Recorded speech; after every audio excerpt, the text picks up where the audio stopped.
مولاي صل وسلم دائما أبدا على حبيبك خير الخلق كلهم. مولاي صل وسلم دائما أبدا على حبيبك خير الخلق كلهم. مولاي صل وسلم دائما أبدا. نحمده ونصلي ونسلم على حبيبه الكريم. اما بعد اعوذ بالله من الشيطان الرجيم. بسم الله الرحمن الرحيم. هو الذي بعث في الأميين رسولا منهم يتلو عليهم آياته ويزكيهم ويعلمهم الكتاب والحكمة وَإِنْ كَانُوا مِنْ قَبْلُ لَفِي ضَلَالٍ مُبِينٍ. صدق اللہ مولانا العظیم. حضرت گرامی، اللہ تبارک و تعالیٰ نے احسان جتایا، احسان کا ذکر کیا کہ ہم نے مومنوں پر احسان کیا ہے کہ رسول اکرم صلی اللہ علیہ وسلم ان پہ مبعوث کیا ہے. آپ کی آمد احسان الہی ہے. اللہ تعالیٰ نے خود اس کا ذکر کر دیا ہے، لیکن کہا کہ میرا رسول آئے گا، اس کا احسان تسلیم کرو، اور وہ 4 باتیں بتانے کے لیے آئے گا. 4 منصب ہوں گے، 4 فرائض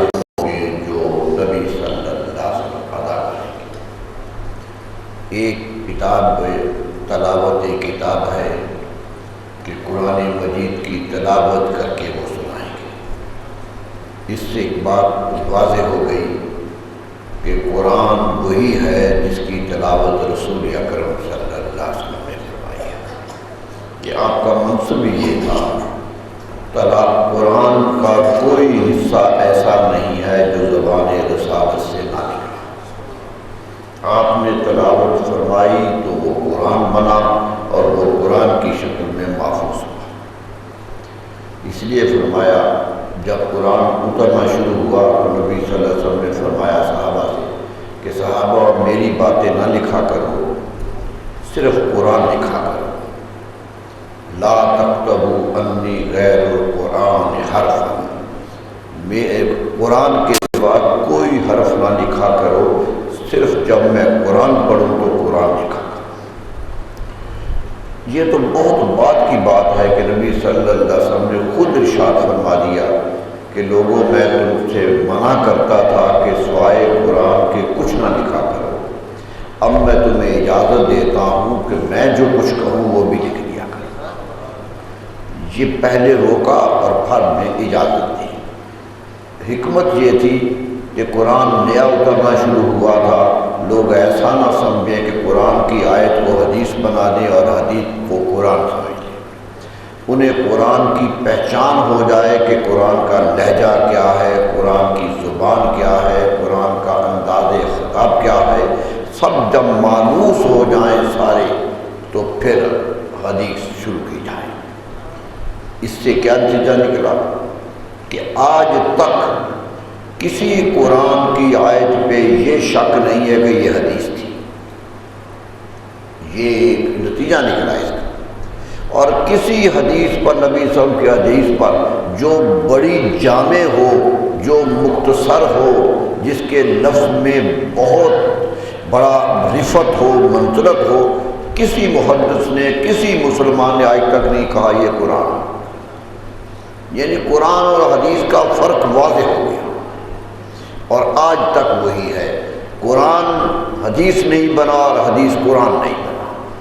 تو یہی فرق بتانے کے لیے نبی صلی اللہ علیہ وسلم نے منع کیا تھا کہ قرآن لکھو، جب تمہارے کان قرآن سنتے سنتے قرآن کے لہجے کو سمجھ جائیں تو پھر حدیث لکھنا. تو معلوم ہوا کہ قرآن کا ایک ایک حرف جو ہے وہ اللہ کے رسول صلی اللہ کی زبان مبارک سے نکلا ہے. یہاں یہ بھی ایک بات سمجھیے کہ اگر قرآن اللہ کی طرف سے آ رہا تھا جیسا کہ ہمارا ایمان ہے اور آپ اللہ کا کلام ہی سنا رہے تھے تو پھر شک کیوں تھا کہ یہ حدیث بن سکتا ہے یا حدیث قرآن بن سکتی ہے؟ معلوم ہوتا ہے کہ یہ اس لیے تھا کہ زبان ایک ہی تھی جو دونوں کو استعمال ہو رہی تھی۔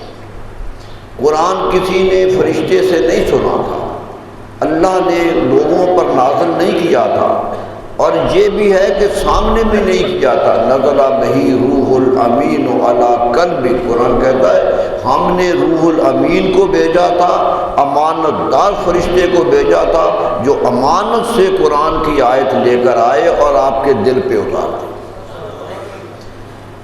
یعنی کانوں میں نہیں اتاری گئی، دل پہ اتاری گئی۔ علی قلبک قرآن کہتا ہے کہ قرآن کی آیت اور لانے والا، دیکھیے کیا حکمت تھی کہ جو لانے والا فرشتہ ہے کہا جاتا تھا کہ جبریل لائے، جبریل ہی لے کے آتے تھے، جبریل کہا جا سکتا تھا۔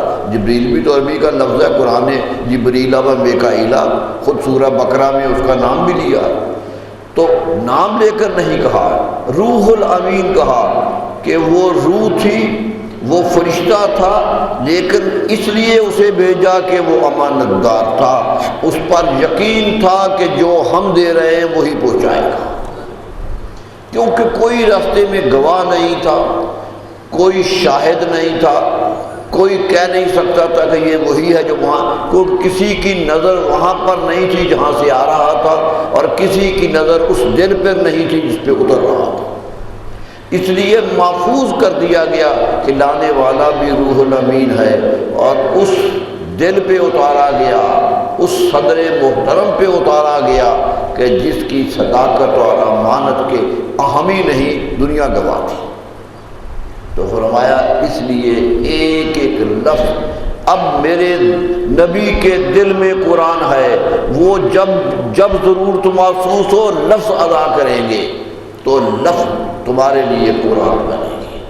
تو یہ ہے قرآن کا اترنے کا انداز کہ اترتا تھا، دل پہ آتا تھا۔ صحابہ کہتے ہیں ہم محسوس تو کرتے تھے کچھ اتر رہا ہے، محسوس تو ہمیں ہوتا تھا کہ کچھ آ رہا ہے۔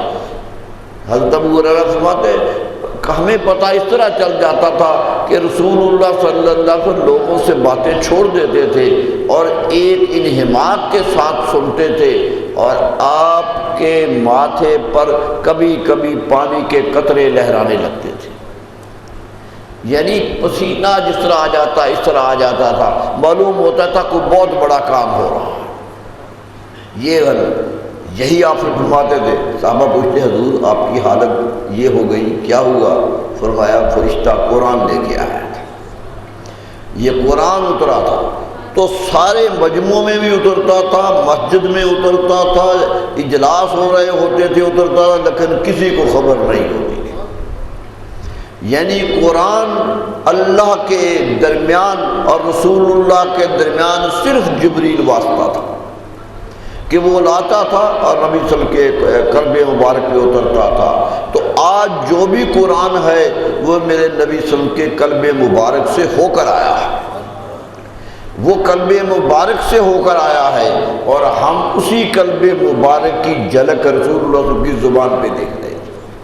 ایک یہ بھی بتا دیا کہ لوگوں دیکھ لو، ہم نے تو دل میں بات ڈالی تھی، ہم نے تو وہی دل پہ ڈالی تھی، یہ زبان سے ادا کر رہے ہیں اور تمہارے لہجے میں ادا کر رہے ہیں، تمہاری زبان میں ادا کر رہے ہیں، لیکن یہ یاد رکھو کہ ہم نے جو ڈالا تھا، جو آپ نے بیان کیا وہی تھا، وہ اگرچہ آپ کی زبان سے نکلا ہے لیکن کلام میرا ہے، یہ اللہ کا کلام ہے، زبان رسالت کی ہے لیکن کلام اللہ کا ہے۔ یہ سوچئے کہ رسول اللہ کی حیثیت کیا تھی۔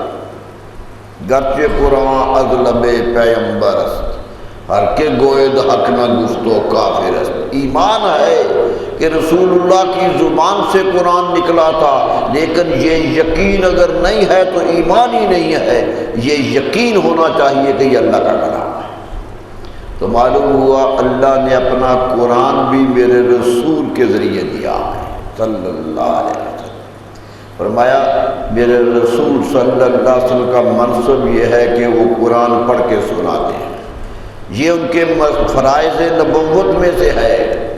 اور فرمایا پھر دوسرا کام یہ کرتے ہیں یزکیہم، پھر جن کو قرآن سکھاتے ہیں ان کے دلوں کو پاک بھی کرتے ہیں، دلوں کو پاک تزکیہ نفس کرتے ہیں۔ میرے دوستو یہ بھی ایک عجیب بات ہے، قرآن دل پہ اترے زبان سے نکلے تو قرآن ہے، اور لوگوں کے دلوں کا تزکیہ کرتے ہیں، اندر صاف کرتے ہیں۔ تبلیغ کرنے والا، مبلغ، پیغام پہنچانے والا تو پیغام کھل کے پہنچاتا ہے، سامنے بات کہتا ہے کہ یہ اللہ ایک ہے، آخرت آئے گی، کہ کون سنتا ہے کون نہیں سنتا ہے۔ یہ سننا سنانا تو نبی کا منصب ہے، لیکن دلوں میں اتارنا کس کا منصب ہے؟ دلوں میں قرآن نے فوراً کہا کہ یاد رکھو قرآن اترتا میرے نبی کے ذریعے ہے، اور تمہارے دلوں کے اندر پاکیزگی کو میرا رسول پیدا کرتا ہے، تمہارے دل بھی پاک کرتا ہے۔ معلوم ہوا نبی صلی اللہ علیہ وسلم کا منصب صرف سنانا نہیں تھا، بلکہ وہ زمین بھی ہموار کرنی تھی جسے سنانا تھا، وہ زمین بھی ہموار کرنی تھی، وہ دل کا تقویٰ بھی پیدا کرنا تھا کہ قرآن وہاں جا کر ٹھہرنے والا بن جائے۔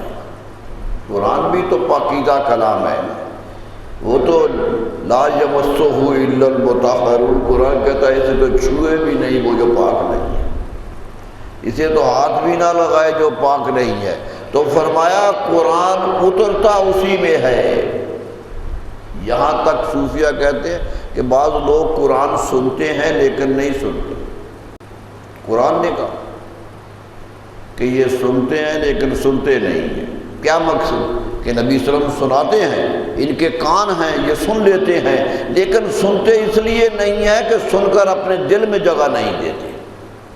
یہ جب تک دل تک نہ پہنچے سننا پورا نہیں ہوتا۔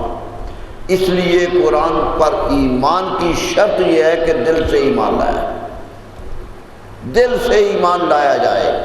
میرے دوستو یہ دل بھی بڑی قیمتی شے ہے۔ نبی صلی اللہ علیہ وسلم فرمایا تھا یہی ایک ٹکڑا ہے، پھر جسد مدغہ، تمہارے جسم میں ایک چھوٹا سا ٹکڑا ہے، ایک لوتھڑا ہے پڑا ہوا، اذا صلحت صلح الجسد کلو، اگر یہ سنور گیا تو سارا جسم سنور گیا، یہ پاک ہو گیا صالح بن گیا تو سارا جسم پاک بن گیا۔ اور فرمایا اذا فسدت فسد الجسد کلو، اور اگر یہ بگڑ گیا تو سارا جسم بگڑ گیا، سارے جسم کی تباہی آ گئی۔ اور یاد رکھو صحابہ سے یہ بتا کر فرمایا الا ہی القلب، صحابہ گواہ رہنا میں جس ٹکڑے کی بات کر رہا ہوں، جس لوتھڑے کی بات کر رہا ہوں وہ تمہارا دل ہے، یہ دل ہے۔ تسلیم کرو، اقرار باللسان و تصدیق بالقلب ایمان کی بنیاد ہے کہ زبان سے اقرار کرو اور دل سے اس کی تصدیق کرو۔ تو وہ دل جب تک ایمان نہیں لاتے، ایمان نہیں ہوتا، منافقت ہوتی ہے۔ تو نبی صلی اللہ علیہ وسلم کا کام دلوں کی صفائی کرنا بھی تھا، دلوں کو پاکیزہ بنانا بھی تھا۔ کیسے بنایا؟ تاریخ گواہ ہے، لتڑے ہوئے لوگ آئے، ارے گناہ کرتے ہوئے لوگ آئے، باغی قسم کے لوگ آئے، تلواریں ہاتھ لے کے قتل کرنے والے آئے، کیا کیا نہیں آیا۔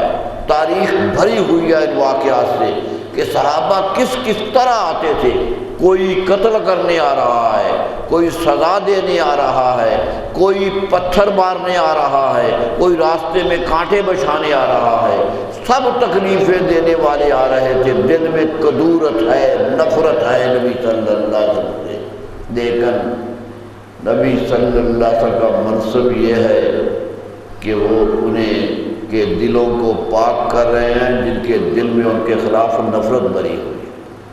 اور کیسا پاک کیا؟ اور ایک بات ذہن میں رکھیے، ایک آدمی ایسا نہیں آیا جسے رسول اللہ صلی اللہ علیہ وسلم نے پاک کر دیا ہو اور پھر وہ ناپاک ہوا ہو۔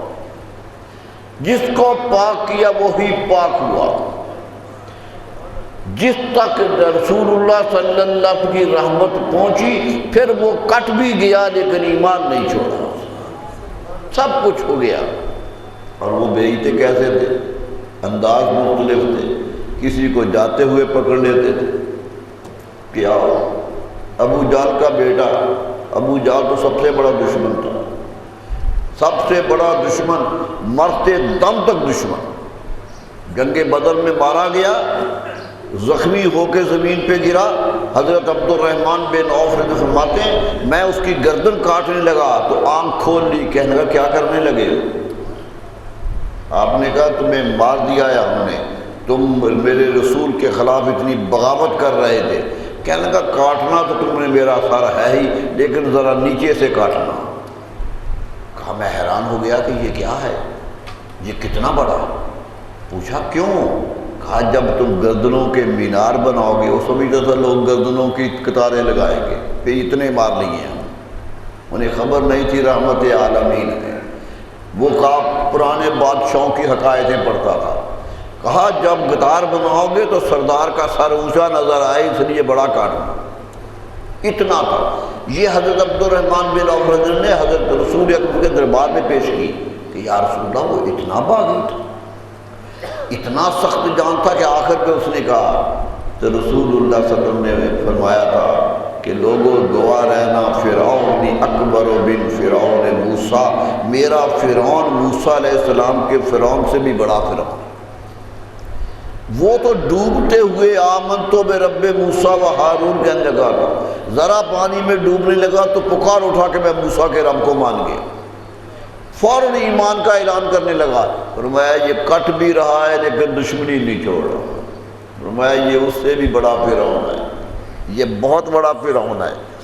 تو اس کا بیٹا، جوان بیٹا کتنا دشمن ہوگا جس کا باپ مارا گیا، اور جس بیٹے نے باپ کے قتل کے بدلے میں پیچھے دوڑا ہے، اور حضرت معوذ جو چھوٹا بچہ تھا جس نے ابو جہل کو تلوار ماری تھی اس کے پیچھے بھاگا اور اس کے گرد تلوار ایسی ماری کہ بازو کٹ گیا۔ حضرت معوذ کا بازو کٹ گیا اور تلوار اکرمہ کی تھی، ابو جہل کے بیٹے کی تھی۔ یہ دشمنیاں تھیں۔ نبی صلی اللہ علیہ وسلم نے دیکھا کہ یہ دشمنی کرتا جا رہا ہے، باپ دشمنی ہی ہوتی چلی جا رہی ہے، تو پیار آ گیا کہ اسے اسلام میں آنا چاہیے۔ یہی محبت کی دلیل تھی، پیار آ گیا۔ خیال رکھنے لگے کہ جب یہ ملے گا اس سے بات کروں گا۔ باپ نے کہا تھا کہ اکرمہ میرے اس رسول کے سامنے نہ جانا، یہ جادو کر دیتا ہے۔ باپ نے بیٹے کو سختی سے منع کیا ہوا تھا کہ جہاں دیکھو بھاگ جاؤ، قریب بھی نہیں جانا۔ اب کوئی در رحمت پہ آئے نہیں تو کیسے رحمت پہنچے؟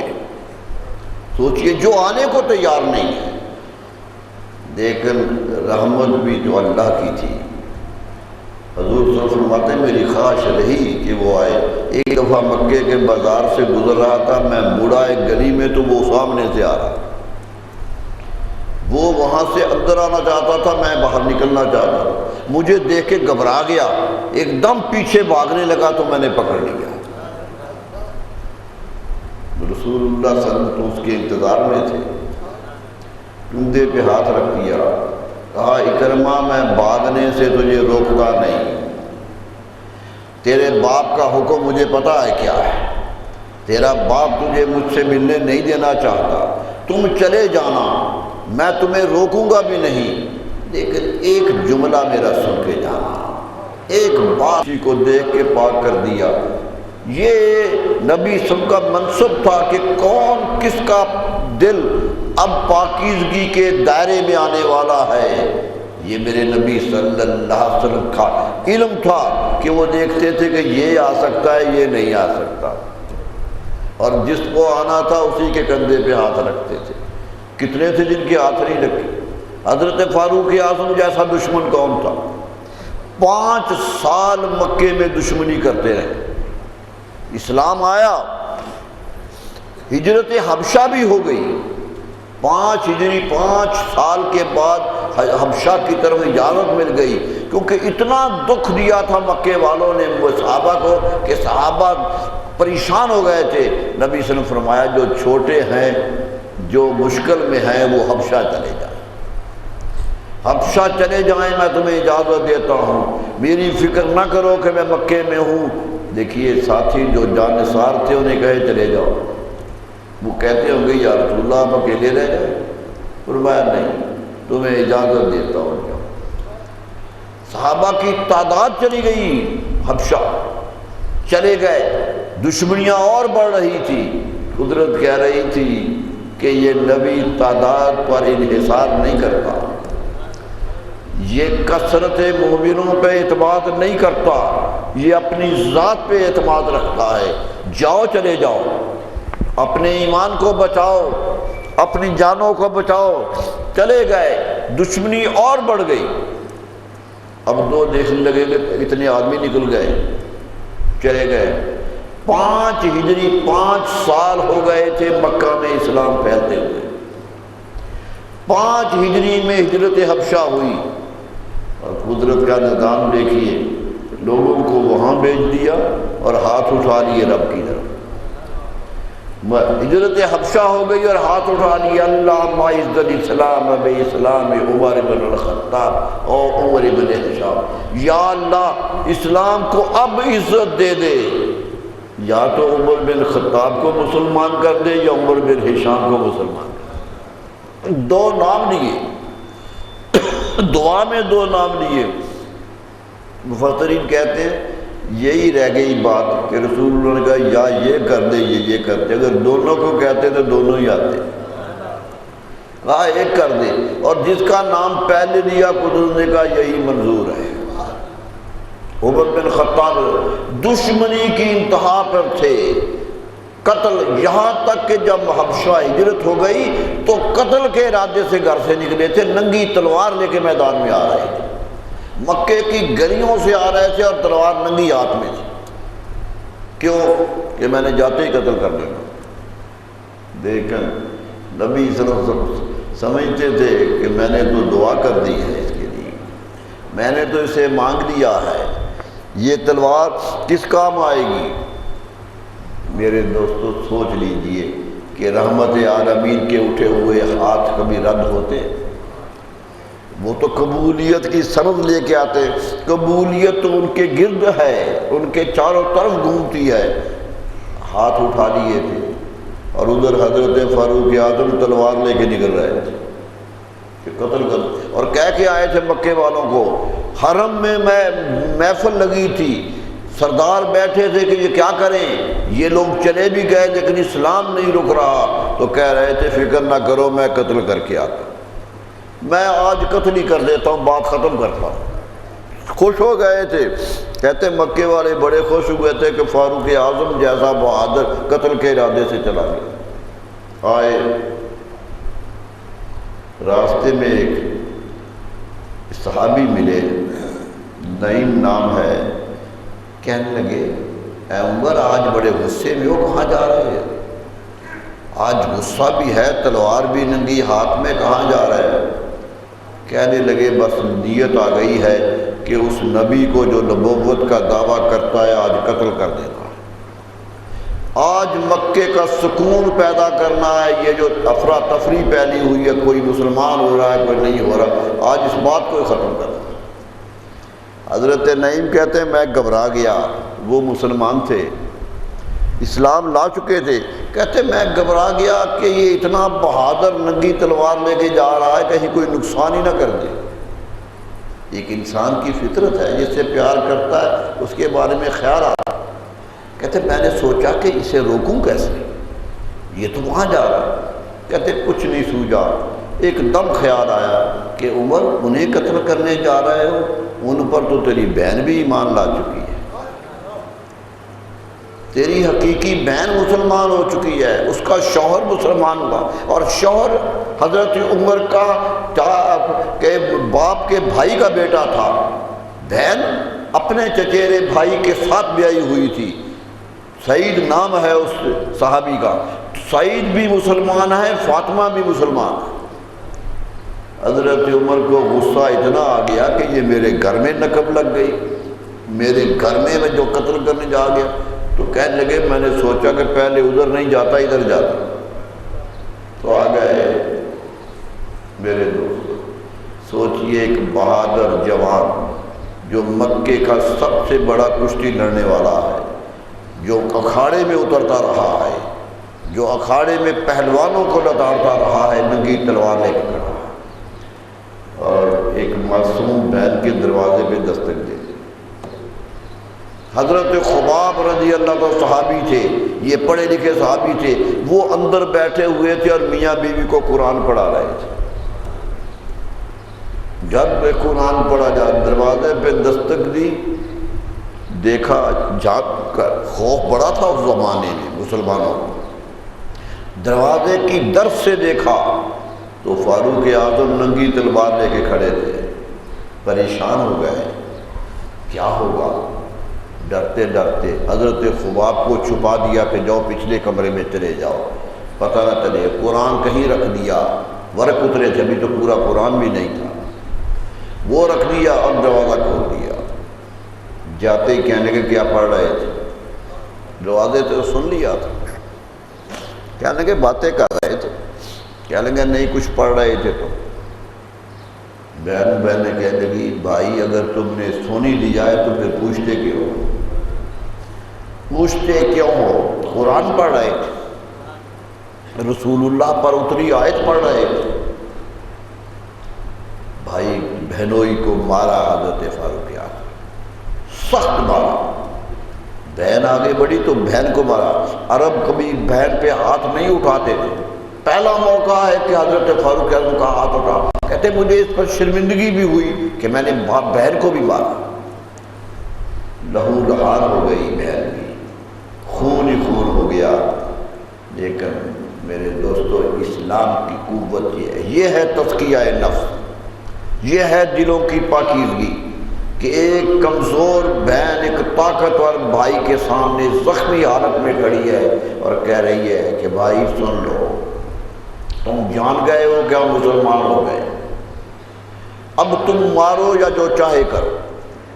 جہاں تک لفظ کا عربی میں یہ لفظ کا کہ کاٹ کے ہماری بوٹیاں کتوں کو مکے کے ڈال دو تمہیں قبول ہے، ایک بوٹی کر دو جسم کی قبول ہے، لیکن یاد رکھو ہم ایمان نہیں چھوڑیں گے. یہ تھا تزکیہ جو نبی صلی اللہ علیہ وسلم نے قوم کو دیا تھا. بے باک ہے، زخمی بہن ہے. حضرت عمر کہتے ہیں میں لرز گیا کہ یہ بہن تو کبھی آنکھ اٹھا کے مجھے نہیں دیکھتی تھی، یہ تو بولتی نہیں تھی جب میں سامنے ہوتا تھا. آج کون سی قوت اس کے اندر آ گئی ہے کہ یہ سامنے کھڑی ہو گئی. کہا وہی قوت مجھے مرعوب کر گئی. کہنے لگے کہ وہ جو پڑھ رہے تھے مجھے بھی سناؤ. چلو بات ختم ہوئی، وہ سناؤ. بہن کہنے لگی نہیں وہ نہیں تمہیں دے سکتے. کیوں؟ کہ قرآن کہتا ہے پاک لوگ ہی قرآن کو ہاتھ لگائیں اور تم کفر میں ہو اور کافر ناپاک ہوتا ہے، اس لیے نہیں دو. یہ تربیت تھی، یہ تھی تعلیم جو دی تھی. اور یہ واقعات کئی دفعہ آئے، ایک دفعہ نہیں آیا. حضور صلی اللہ علیہ وسلم کے گھر میں ابو سفیان آئے مدینہ منورہ، مسلمان نہیں تھے، اور بیٹی ان کی ام حبیبہ حضور صلی اللہ علیہ وسلم کے نکاح میں تھی، ام المومنین تھی بیٹی. باپ کافروں کا سردار ہے، بیٹی ام المومنین ہے. خیال آیا کہ اب جنگ لڑ کے تھک گئے، جا کر صلح کر لیتے ہیں. تو بیٹی کے گھر آئے کہ بیٹی باپ کی سفارش کرے گی. گھر آ گئے بیٹی کے، آ کر کہتے ہیں میں ایک بستر پہ بیٹھنے لگا کہ بیٹھ کے اس سے بات کروں. تو بیٹی نے کہا ابا جان اس بستر پہ نہ بیٹھیے. کہتے میں حیران ہو گیا. میں نے کہا بیٹی کیوں؟ کہا یہ میرے رسول کا بستر ہے اور تم ناپاک ہو، باپ ہو، احترام ہے، لیکن رسول اللہ کا بستر نہیں دے سکتی. یہ تھا جو پیغام دیا تھا نبی صلی اللہ علیہ وسلم. صحابہ کے اندر یہ روح بردی تھی. تو حضرت مولوی کہتے ہیں میں گھبرا گیا. کہا اچھا بتاؤ تمہارے رسول کہاں ہے؟ کہا دار ارجم میں ہے. ایک چھوٹا سا گھر ہے، صفا پہاڑی کے کنارے پہ گھر تھا، آج کل نہیں ہے، وہ کعبے میں شامل ہو گیا ہے. چھوٹا سا گھر تھا صفا پہاڑی پہ، جہاں سے صحیح ہوتی ہے لوگ دوڑتے ہیں، دوڑنے کا جو نشان ہے اس کے ساتھ جڑا ہوا گھر تھا. رسول اللہ کعبے کے ساتھ بیٹھ کر ایک مکان میں، بند مکان میں بیٹھ کے صحابہ کو تربیت دیا کرتے تھے. وہاں چلے گئے، دروازے پہ دستک دے دی. حضرت زید بن ارقم کا گھر تھا. دروازے پہ دستک دے دی. صحابہ کہتے ہیں ہم اندر بیٹھے تھے، 39 آدمی وہاں موجود تھے مسلمان. یہ 40ویں آئے تھے. تو کہنے لگے کیا ہوگا، پریشان ہو گئے. دیکھا تو حضرت فاروق تلوار لیے کھڑے ہیں، تلوار ننگی ہاتھ میں. ڈر گئے، بہت ہی ڈرنے کا ثبوت دیا. رسول اللہ صلی اللہ علیہ وسلم نے پوچھ لیا مسکرا کر کہ کیا بات ہے، خوف زدہ کیوں ہو گئے ہو؟ کہا حضور عمر فاروق جیسا بہادر بار کھڑا ہے اور ننگی تلوار ہاتھ میں ہے، نیتیں اچھی نہیں لگتی، ارادے اچھے نہیں لگتے. مسکرا پڑے نبی صلی اللہ علیہ وسلم. انہیں تو خبر تھی میں نے رب سے اسے مانگا ہے، یہ اسے تو آنا ہی آنا ہے، یہ دعا میری قبول ہی قبول ہے. فرمایا، ہنس پڑے نبی صلی اللہ علیہ وسلم. مسکرا کے کہا دروازہ کھول دو، دروازہ کھول دو. دروازہ کھولا تو سیدھے پاؤں پہ گر پڑے، پاؤں پہ گر پڑے. میرے دوستو مجھے تو یوں یقین آتا کہ نبی صلی اللہ علیہ وسلم کے گھر سے چلنے سے دیکھ رہے تھے کہ یہ آ کیسے رہا. ان کی ایک ایک رفتار کو رسول اللہ کے سامنے تھے. اس لیے جملہ کہا، ہاتھ کھینچ کے اٹھایا، وہ نیچے گرے ہوئے تھے، اٹھایا. فرمایا اے عمر ایک بات بتاؤ، گھر سے کس ارادے سے چلے تھے، یہاں کس ارادے سے آئے؟ معلوم ہے دونوں ارادوں کی خبر تھی نبی صلی اللہ علیہ وسلم کو کہ کس ارادے سے چلے تھے، کیسے آئے. کہا حضور ایمان لانے آیا، ایمان کی دولت چاہیے. فرمایا مجھے قبول ہے، میں نے تو تجھے مانگا ہے، تو میرا ہے. اتنی عزت دی میرے دوستو. تو میں جو بات کہنا چاہتا ہوں کہ ایک دل جو قتل کرنے آ رہا تھا، ایک لمحے میں بھی وہ اسلام کا ستون بن گیا. یہ تھا تزکیہ جو میرے نبی صلی اللہ علیہ وسلم نے دشمنوں کا کیا. بڑے سے بڑا دشمن بھی دل کے ہاتھوں مجبور ہو گیا کہ سب کچھ چاہتے ہوئے بھی دربار رسالت میں آ گیا. اور ایسا آیا کہ پھر واپس نہیں گیا. پورے مکے میں ایک منافق پیدا نہیں، ایک منافق نہیں آیا مکے میں. منافقت تو مدینہ منورہ میں آئی جب یہود وہاں اکٹھے ہو گئے، تو منافقت تو یہودیوں سے آئی. عرب کے ہاں منافقت نہیں تھی، وہ یا سیدھے مسلمان تھے یا سیدھے کافر تھے، یا کفر تھے اور کفر چھپاتے نہیں تھے، اسلام میں تھے تو اسلام چھپاتے نہیں تھے. آ گئے تو میرے دوستو منصب رسالت میں ہے تزکیہ نفس کرنا. اور یہ یاد رکھ لیجئے جب تک دل پاک نہ ہو اسلام کی تعلیمات دل پہ اترتی نہیں ہیں. قرآن نے واضح طور پر یہ حکم دیا ہے دلوں کو پاک کرو. حضور صلی اللہ علیہ وسلم فرمایا تھا دل کو سنبھال کے رکھو، دلوں کو سنبھالو کہ یہی ایمان کی کا مرکز ہیں. اور جب دل سنبھالے جائیں تو پھر اتنا اعتماد کیا دلوں پر.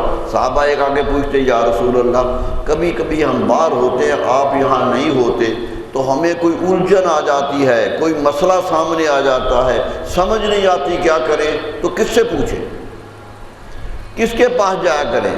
تو نبی صلی اللہ علیہ وسلم نے جواب میں جو جملہ کہا وہ تاریخ کا بڑا جملہ ہے. فرمایا استفت من قلبک، اپنے دل سے فتویٰ پوچھ لیا. کیوں کہ میں نے وہ دل مومن کر دیا ہے، اب دل کا فتویٰ ایمان کے بغیر نہیں آئے گا۔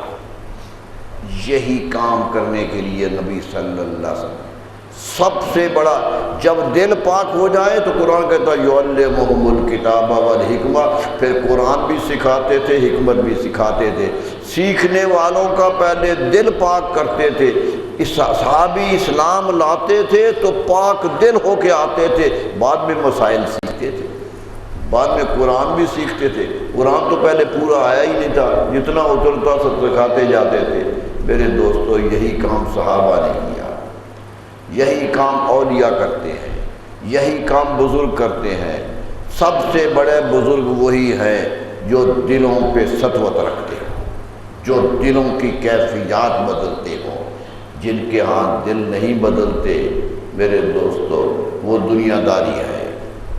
اصل بات یہ ہے کہ دل کی دنیا بدل جائے، یہ بات ذہن میں رکھ لیجئے کہ دل کی دنیا نہ بدلے تو اسلام دنیا میں اس انسان کو کوئی فائدہ نہیں دے سکتا، کوئی فائدہ نہیں دے سکتا۔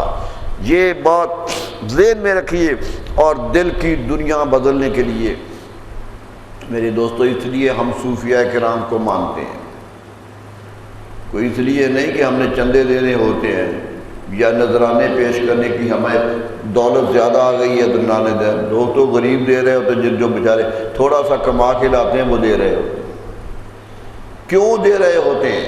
کہ ہمیں خبر ہے کہ سب سے بڑا منصب دل کا پاک کرنا ہے، اور یہ وہ درگاہیں ہیں جہاں سے دل پاک ہوتے ہیں، یہ دلوں کو پاک کرتے ہیں، یہی کام وہ کرتے ہیں۔ اور اگر دل پاک نہ ہو تو پھر اسلام کی محبت دل میں آتی نہیں ہے۔ تو سوچئے یہ منصب کس کا ہے؟ یہ منصب ہے صوفیاء کرام کا، وہی دلوں کو مرد۔ یہ نہیں ہے ہمارے ہم بدقسمتی یہ ہو گئی ہے کہ صوفی سے مراد یہ ہے کہ وہ چلے کر رہا ہے، وہ وظیفے بتا رہا ہے، وہ دعائیں دے رہا ہے۔ میرے دوستو یہ کام سارے ہی غیر ضروری ہیں۔ اصل کام یہ ہے صوفیاء کا کہ وہ لوگوں کے دلوں کی اصلاح کریں۔ اصل کام یہ ہے کہ وہ دلوں کو نیکی کی طرف مائل کرنے کی محنت کریں، دل کی دنیا بدل دیں تو انسان بدل جاتا ہے۔ ہم نے تو اسے کاروبار بنا دیا ہے، یہ تو کاروبار بن گیا ہے۔ داتا گنج بخش علی حجویری جب آئے تھے تو اکیلے تھے، جب گئے تھے تو اکیلے تھے، اولاد نہیں تھی، کسی کو منصب پہ بٹھا کے نہیں، کوئی جائیداد بنا کے نہیں گئے تھے، ایک مسجد بنائی تھی۔ آج تک ان کا مکان نہیں ملتا، کہاں مسجد کے کونے میں زندگی گزار دی۔ یہ تھا منصب، یہ تھا کام جو وہ کرنے آئے تھے، کیونکہ انہیں خبر تھی کہ نہ میں جائیداد بنانے آیا۔ اب تو ماشاءاللہ جائیدادیں ہی جائیدادیں ہیں۔ میرے دوستو تزکیہ نفس کیسے کریں گے جب اپنا ہی تزکیہ نہیں ہو رہا، جب اپنا ہی تزکیہ نہیں ہو رہا۔ ارے دل بدلتے ہیں ان کے جن کا دل اتنا پاک ہوتا ہے کہ وہاں رحمت رب اترتی ہے۔ ہم نے اسے ایک کاروبار بنا لیا ہے۔ اس لیے علامہ چیخ پڑا تھا، صوفیہ کو مانتا ہے، تصوف کا قائل ہے۔ بڑے بڑے صوفیہ، داتا گنج بخش علی حجویری کی قبر پہ حاضری دے کے ایک ایسی عقیدت کی بات کہہ گیا ہے کہ آج تک بھی داتا صاحب کی تعریف کرنے سے اس سے بہتر شعر نہیں ملتے کہ مرشد حجویر مخدوم امم مرکد او پیر سنجر را حرم۔ یہ شعر کا جواب آج تک پیدا نہیں ہو سکا جو اقبال کہہ گیا ہے کہ مرشد حجویر قوموں کا امام ہے، صرف ہندوستانیوں کا امام نہیں ہے، پوری قوم کا امام ہے۔ اور اس کی قبر، مرشد حجویر کی قبر حضرت خواجہ معین الدین چشتی کے لیے حرم ہے، حرم کہہ گیا۔ مرشد پیر سنجر را حرم۔ حضرت خواجہ نظام الدین اولیاء علیہ رحمہ کے دربار پہ گیا تو فریاد کرنے لگ گیا، ایک ہاتھ اٹھا لیے اور ایک درد مندانہ دعا کی کہ یا اے خواجہ میری جھولی بھر دے، میں ایک مسافر آیا ہوں، ایک بے سہارا ہو کے تمہارے دربار میں آیا ہوں۔ اتنا چیخا، مشری ہو خضر سے اونچا مقام ہے تیرا، تیرا مقام تو بڑے بڑوں سے بڑا ہے۔ اتنی تعریف کی کہ لوگ کہتے ہیں مبالغہ کر گیا، حد سے بڑھ گیا۔ حضرت شیخ احمد سرندی علیہ رحمہ مجدد الثانیہ کی قبر پہ گیا تو ہاتھ باندھ کے کھڑا ہو گیا، حاضر ہوا میں شیخ مجدد کی لحد پر، ہے جن کی قبر زیر فلک مطلع انوار، کہ یہ قبر نہیں ہے، یہ آسمان کے نیچے نور کا گھر ہے، مطلع انوار ہے۔ یہ ہے عجیب غریب کیفیت تھی، گردن نہ چکی جس کی جہانگیر کے آگے، وہ ہند میں سرمایہ ملت کا نگہدار۔ کس قدر محبت سے ذکر کیا اور دعا بھی مانگی کہ عرض میں نے عطا فقر ہو مجھ کو، اے مجدد الثانی کی روح مجھے بھی فقر عطا کر دیجئے، میں بھی فقیر بن جاؤں۔ کہ عرض میں نے کہ عطا فقر ہو مجھ کو، آنکھیں میری بینا ہیں ولیکن نہیں بیدار، میں آنکھیں تو رکھتا ہوں لیکن ان آنکھوں میں بیداری نہیں ہے جو مومن کی آنکھوں میں ہونی چاہیے۔ یہ کیفیت اس طرح وہاں موجود تھا، لیکن وہی اقبال جو در در پہ پھرتا رہا۔ اس کا ایک خط ہے کہ کسی نے پوچھا کہ رات تم گھر میں نہیں ملے تھے، ہم آئے تھے تو آپ گھر پہ نہیں تھے۔ کسی نے خط لکھا کہ ہم دروازے پہ حاضر ہوئے تھے، آپ گھر پہ نہیں تھے، کہاں گئے ہوئے تھے؟ کہنے لگا ایک درویش عورت کا پتہ چلا تھا کہ ایک درویش ہے، میں رات اس کے پاس گیا ہوا تھا، راتوں گھومتا ہے، لیکن تلخ ہو گیا جب دیکھا کہ یہ نہیں ہے۔ حضرت مجدد کی قبر پر بھی تلخ ہو گیا تھا کہ آئی یہ صدا سلسلہ فقر ہوا بند، ہیں اہل نظر کشور پنجاب سے بیزار۔ ہم تو بیزار ہو گئے ان لوگوں کو کہ یہ سارا دعویٰ تصوف کرتے ہیں، لیکن وہ تصوف نہیں ہے جو ہم لے کے آئے تھے۔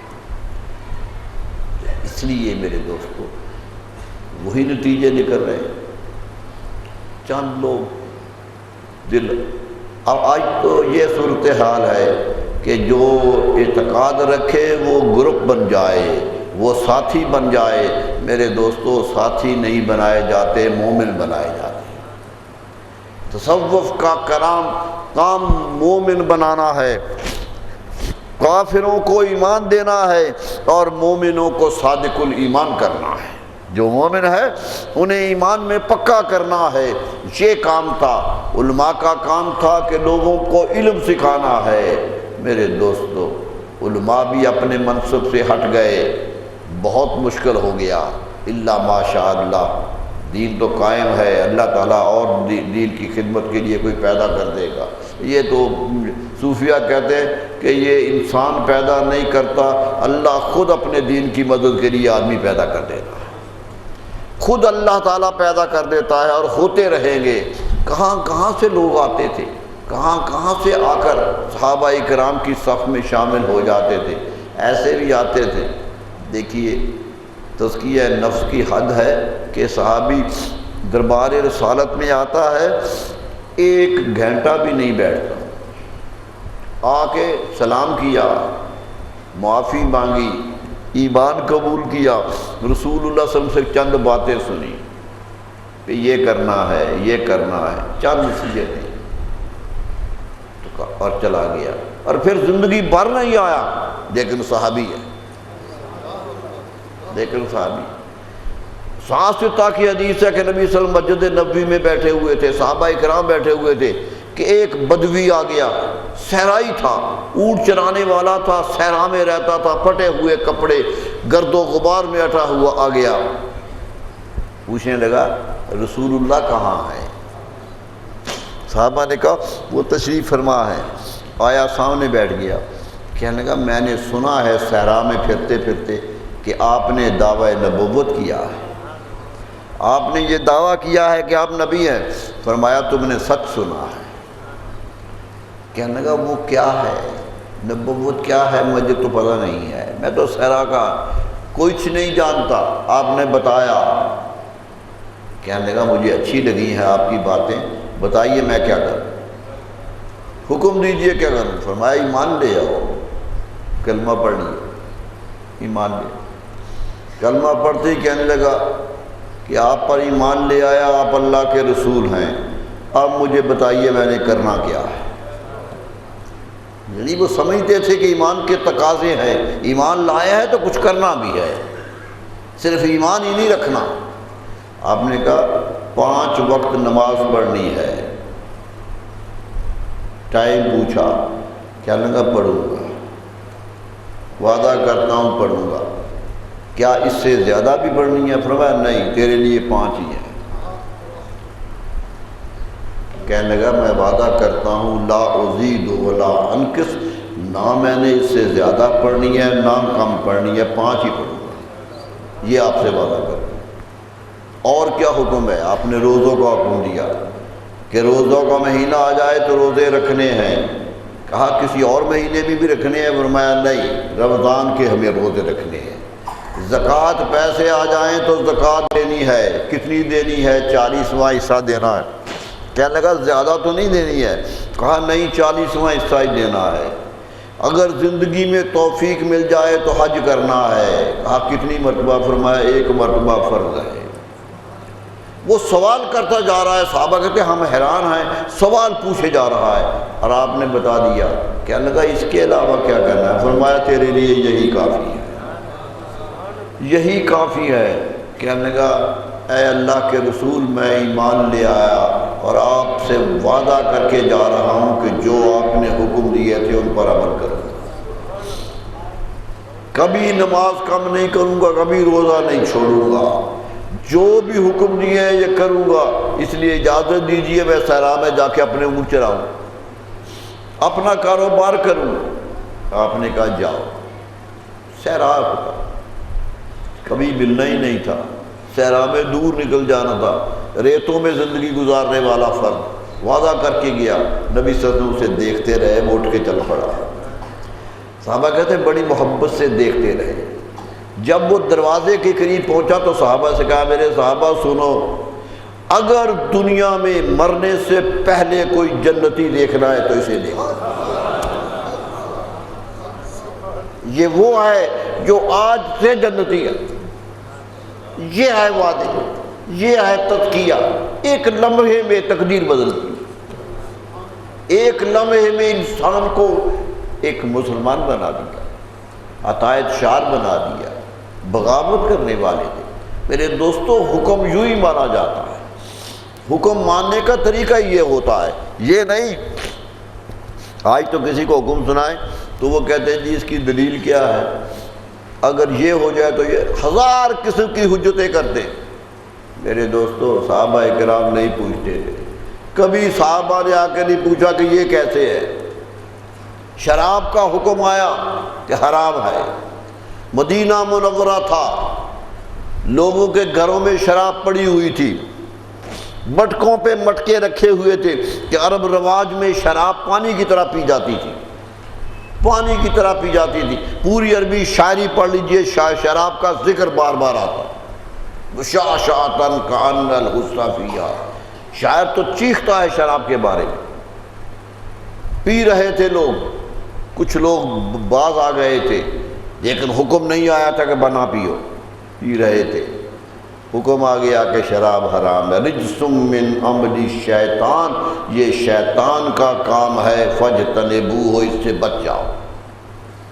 اجتناب کا حکم آ گیا۔ کسی نے نہیں پوچھا جی یہ کیسے حکم آ گیا، یہ گھر میں پڑی ہوئی یہ پی کے بند کرے یا جو آئیے۔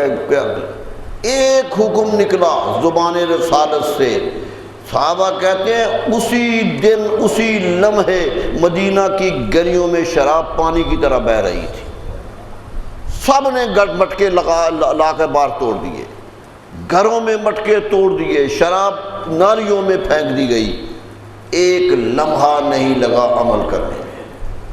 آج کسی سے کہہ دو شراب، ہم سے کہیں ملتے ہیں جی شراب قرآن نے حرام تو نہیں کی ہے، کبھی نہیں کہا کہ اللہ نے شراب حرام کی، یہ تو جملہ ہی قرآن میں نہیں آیا۔ صحابہ کو نہیں خبر تھی کہ حرام نہیں کی ہے، یہ جملہ قرآن میں صحابہ کہتے، جن کے گھروں میں پڑے تھے مٹکے، وہ کہہ سکتے تھے حضور ابھی تو حکم نہیں آیا، ابھی تو حرام کا حکم نہیں آیا۔ وہ سمجھتے تھے فَاجْتَنِبُوهُ، بچ جاؤ اس سے، یہ حکم ہے، وہ سمجھتے تھے۔ اس لیے بلکہ ہمارے فقہا کہتے ہیں یہ حرام سے بڑا حکم ہے، حرام چیز کو ہاتھ لگایا جا سکتا ہے۔ دیکھیے غلاظت بچے کی حرام ہوتی ہے، ماں روز صاف کرتی ہے، ماں روز اس کو صاف ستھرا کرتی ہے، وہ غلاظت ہی ہے نا، جو گندگی ہے وہ صاف کرتی ہے۔ یعنی حرام چیز کو صاف کرنا، اسے ہاتھ لگانے کے اسلام نہیں روکتا ہے، لیکن شراب کے بارے میں تو کہہ دیا فَاجْتَنِبُوهُ، اس سے بچ جاؤ، ہاتھ بھی نہ لگاؤ۔ یہ تو حرمت سے آگے کا حکم تھا، یہ تو بڑا حکم تھا۔ صحابہ فوراً پہچان گئے اور ایک نہیں پھینک دیا۔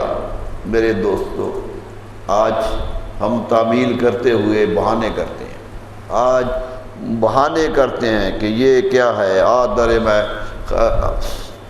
آئے غم دوراں، در میں خانہ ہے نزدیک، آرام سے بیٹھیں گے ذرا بات کریں گے۔ آج تو شاعر یہ کہتا، آج تو شاعر شراب کا تذکرہ کرتا ہے، ارے روز پینے والے پانی کی طرح پینے والوں نے شراب چھوڑ دی، شراب بند کر دی۔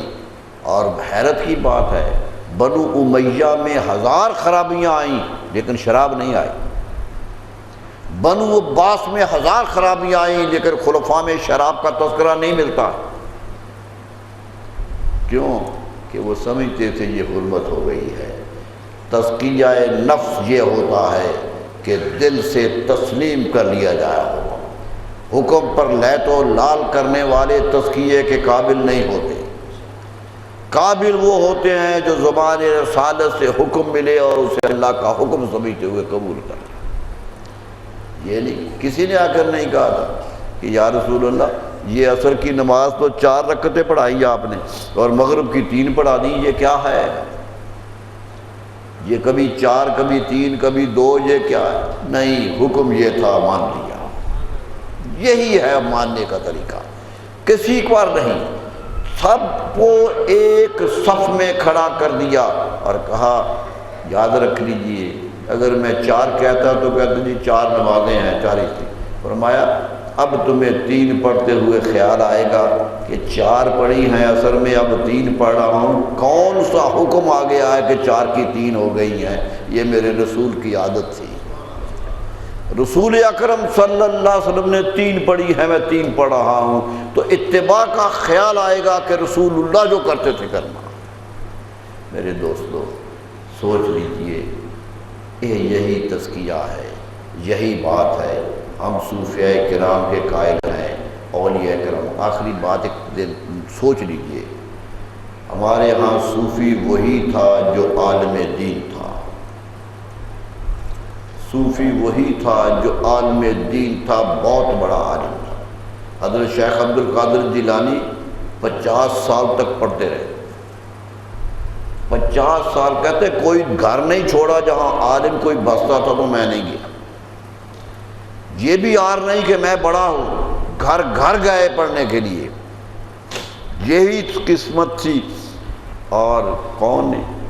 صوفیاء کے امام حضرت ابراہیم ادھم رضی اللہ تعالیٰ عنہ، حضرت فضیل بن عیاض رضی اللہ تعالیٰ عنہ، حضرت مالک بن دینار رضی اللہ تعالیٰ عنہ، اتنے بڑے صوفی ہیں جن کا قد و قامت ہی بڑا ہے۔ یہ سارے کے سارے ہاتھ میں قلم دوات لے کر امام ابو حنیفہ علیہ رحمہ کے درس میں بیٹھے ہوتے تھے۔ امام ابو حنیفہ علیہ رحمہ کے درس، یہ شاگرد ہیں سارے کے سارے،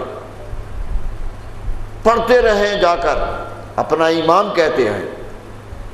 میرے دوستو یہ تو نہیں کہا کہ میں تو پیدا ہی ولی ہوں، مجھے شریعت نہیں آتی، شریعت سیکھنے کے لیے حضرت امام کے دروازے پر جاتے ہیں۔ حضرت داتا گنج بخش رضی اللہ کہتے ہیں سب کچھ نیکی کے راستے ہم سے پوچھو، جب شریعت کی بات آئے تو امام ابو حنیفہ سے پوچھو، شریعت فرمایا میں بھی ان کا ہوں، وہ صرف عالم نہیں تھے، صوفی تھے میرے دوستو بہت بڑے۔ حضرت شیخ عبد القادر جیلانی صوفی تھے تو عالم بھی تھے، امام ابو حنیفہ عالم تھے تو صوفی بھی تھے۔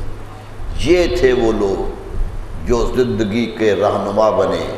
آج علم کی ایک چیز نہیں آتی، نماز کا طریقہ تک نہیں آتا، دعوی تصوف ہے، اسی نے ہمیں مروا دیا ہے میرے دوستو۔ دعا کیجئے ہمیں اچھے رہنما ملے، اچھے لوگ سامنے آئے، اسی سے نجات ہے۔ اللہ تعالیٰ اس امت پہ کرم کرے۔ وآخر دعوانا الحمدللہ۔ مولاي صل وسلم دائما أبدا على حبيبك خير الخلق كلهم مولاي صل وسلم دائما أبدا على حبيبك خير الخلق كلهم مولاي صل وسلم دائما أبدا